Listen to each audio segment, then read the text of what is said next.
comfort level running the RPO. You seem very comfortable in that. Is that something that you had to build on in your career, or have you always kind of been comfortable in that? Yeah, it's definitely something I've had to build on. If you watch me as a freshman, even me going back, like I just wasn't very comfortable with it. Just the more that I've, kind of grown and gotten more experience in it, just feeling, demeanors of guys, is that guy triggering and coming into the box? Do I need to pull it and throw it off of him? Like, I've just seen more and more pictures, and doing it more helps.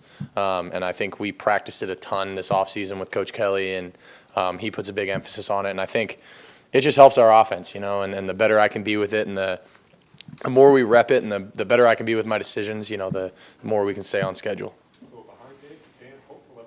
Well, when you made the decision to come here to Ohio State, how much did the opportunity to play in a top 3 showdown like this factor into your decision?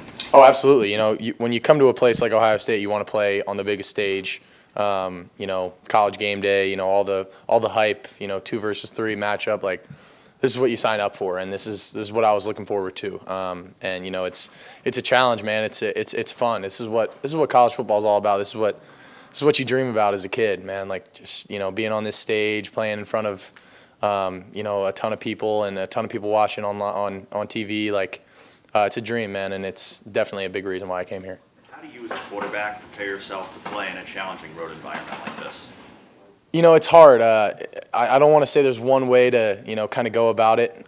For me, it's just, preparing like I always do, and trying to, even maybe heighten, how can I be better with my preparation this week? How can I, work harder? How can I, be the first one in, last one out every single day? Like, maybe there's something extra I can do this week. It's a big game, and, you want to say that you don't want to treat any game more than another, but we know how big this one is, and we know it's a big matchup, and we're going to have to be on our stuff. So going into the game, man, just being poised, being confident, and, you just want to, stay neutral, stay level-headed, and be as prepared as you possibly can going into the game.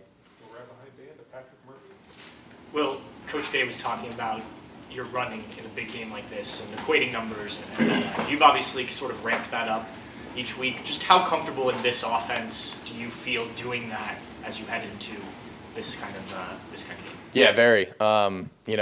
Everything's on the docket, and we've definitely ramped it up as we've gone, and I think the design quarterback run stuff is definitely going to be more of an emphasis going forward, and I think that it adds an element to our offense, and any time that you can add something that they have to be worried about, or something extra that that can present an issue to a defense. Like, we're going to take every advantage we can get, and I think the quarterback run stuff has been good, and I think we have a lot more up our sleeve, and I'm excited to get it out on the field, and I love doing it. I think it's fun. I think getting my pads downhill and popping people, like, I think it makes you feel more into the game, and I like to that first hit kind of warms you up, and it gets you going, man, and it makes you a little more juiced, and it makes it more fun.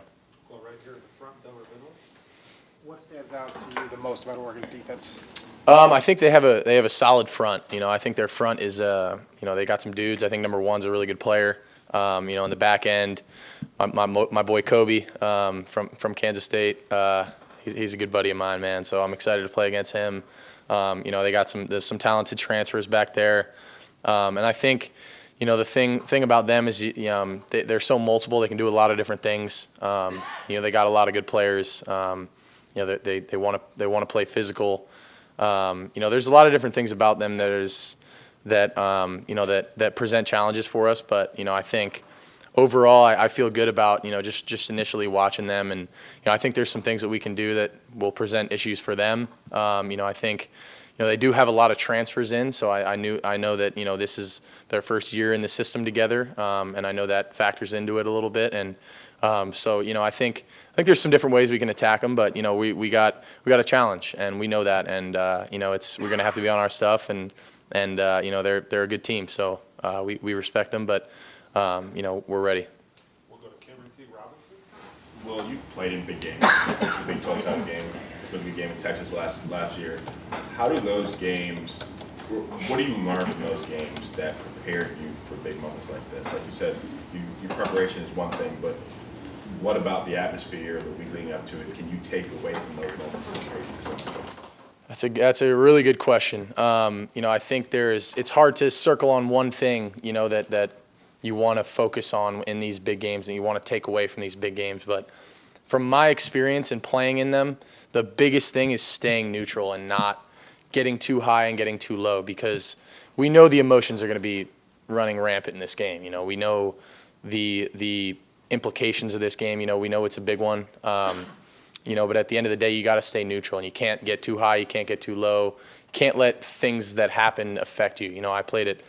I'd say one of our biggest games last year was at Texas, and we were down 27-7 in the fourth, and we ended up tying it and going to overtime. Like, I've learned, you just can never say die, and you can never be up by too much either. It goes both ways, and you have to understand that the situations really matter, and that one play can make the difference in a game, and every single play really matters. And in a matchup game like this, we're really focused on that, and want to make sure that we take every opportunity we get to capitalize on opportunities. It's been kind of a tiered schedule for you to kind of ease into this. Now it obviously goes to a whole different level. Do you think that's been helpful to you? Do you feel like it's gotten you ready for what's to come on Saturday?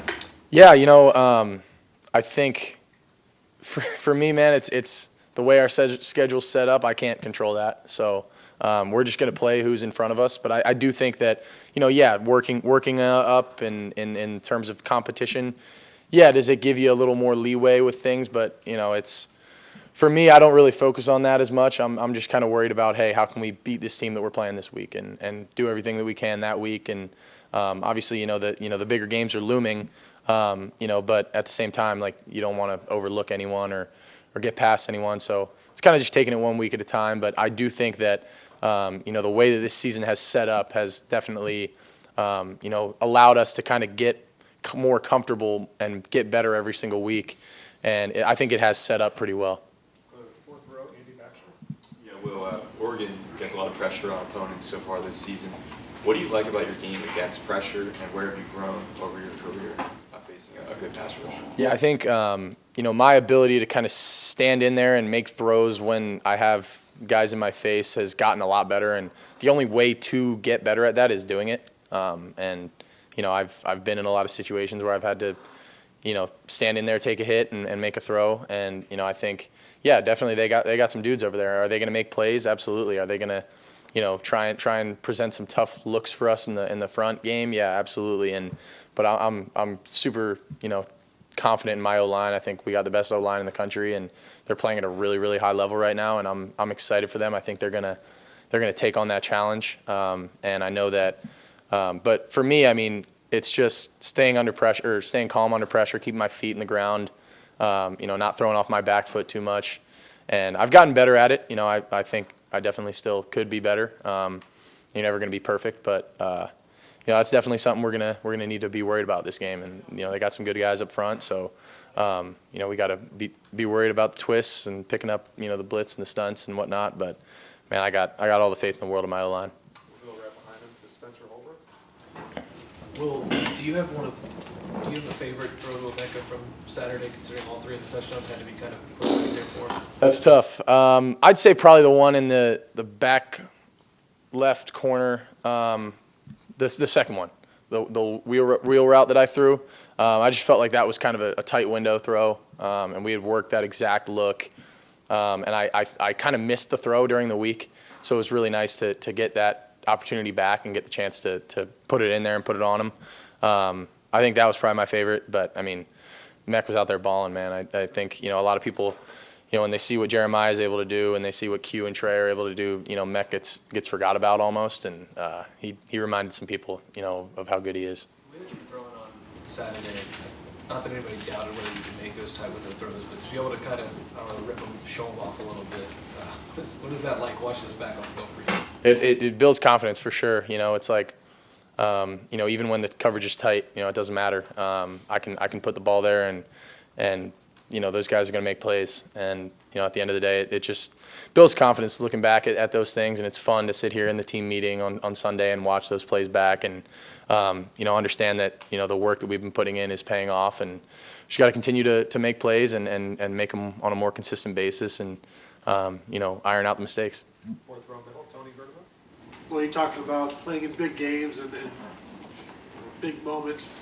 How do you balance that any play can change, or any game can change on one play, with wanting to make that play versus not wanting to do too much?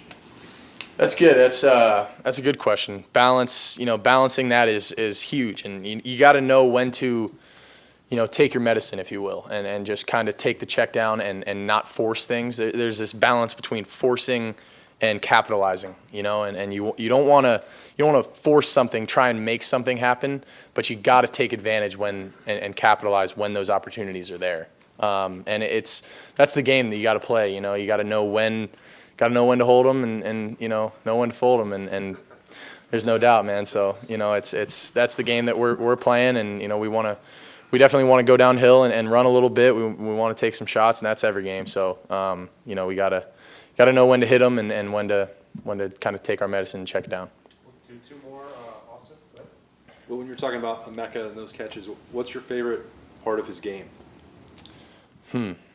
Man, I think his versatility is what makes him so good. Like Mecca's just one of those guys that, and he'll never complain. Like if he doesn't score a touchdown and JJ and Carnell have 4, like he will not say a word. He'll be happy as ever for those guys. He goes out and blocks. I mean, you saw it in the Michigan State game. I mean, he was pancaking dudes in the secondary, like pancaking linebackers. Like he can do so much, and he can line up in the backfield. We can have him run the ball from the backfield.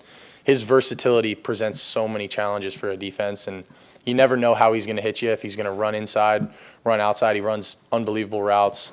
Got great hands. I mean, there's not many bad things that you can say about the kid. We'll wrap it up with Joey Kaufman. Will, you and Dylan are both, in terms of eligibility, super seniors. Where does that extra experience help you?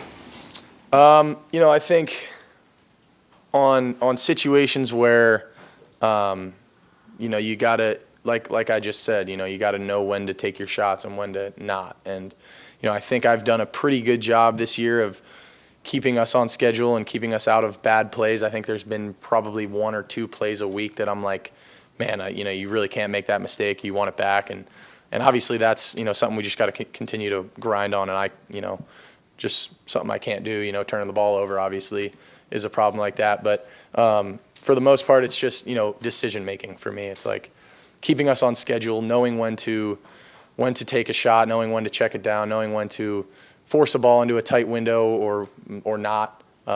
It's all those little things that go into it.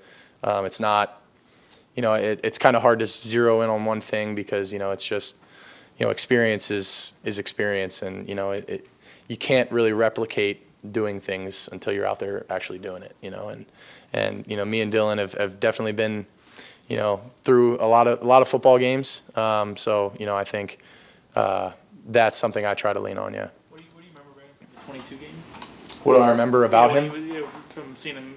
Yeah, no, he's a great player. I'm buddies with him. He's a good guy. Man, he's a good player, man. He can sling it. The ball comes out of his hand well. I think he played a good game that year against us, and at the end of the day, we just outlasted him. But yeah, he's a good player, man. He's a dude for sure. So I'm excited for the opportunity to go against him in this big matchup. All right, well, thank you.